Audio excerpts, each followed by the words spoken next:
আমি একটা কথা বলতে যে আসলে আমাদের এই বছর এসএসসি রেজাল্ট খুব খারাপ হয়েছে, আপনারা জানেন। এটার জন্য আমরা সবাই অনেক কথা শুনতেছি, অনেক এলাকাবাসীর এবং অনেকের অনেক বঞ্চনামূলক কথা শুনছি আমরা। কিন্তু এত কথার পরে এখন মনটা খুব ভালো লাগে। আসলে আমরা এই অনুষ্ঠানে আয়োজন করতে গিয়ে আমাদের প্রাক্তন ছাত্ররা এত এত ভালো ভালো জায়গায় গেছে, তাহলে আমরা নিশ্চয়ই ভালো পড়াই বলে, ভালো কিছু পড়াই দিতে পারছি বলে ওরা এই জায়গায় গেছে। আমাদের মনটা আসলে এই কারণে অনেকটা এখন ভালো, আমাদের এই ডিপ্রেশন থেকে আমরা কিছুটা হলেও মুক্তি পেয়েছি। আমাদের ছাত্ররা এখন এত ভালো ভালো জায়গায় অলঙ্কৃত করছে। আমি আজকের এই মহেন্দ্রক্ষণের জন্য সর্বশেষ যারা অনেক দীর্ঘ অপেক্ষা করে আছে, আমি সেই অপেক্ষা প্রহরের সমাপ্তি করতে চাচ্ছি।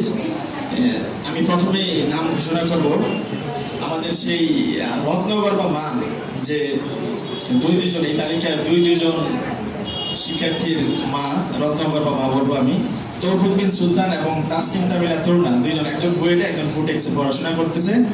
আমাদের স্কুলের একজন শিক্ষিকা জনাব লুৎফুন্নেসা বেগম, দুইজনই অনুপস্থিত।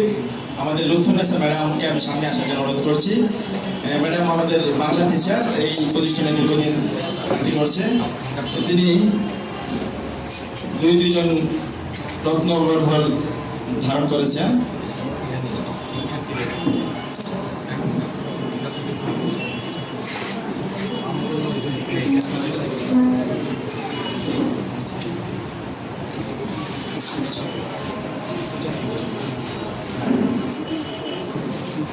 ম্যাডাম সামনে আসেন। তাসকিন তামিলা তরুণা এবং তৌফিক বিন সুলতান, যারা দুজন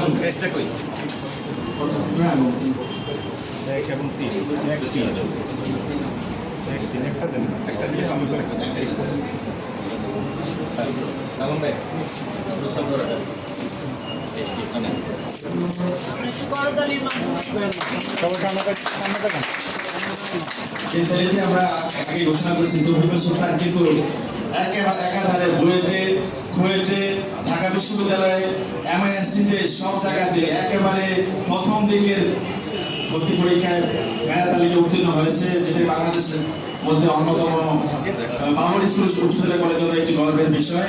আমাদের কখনো কোনো ছাত্র এরকম কিন্তু দেখাতে পারেনি।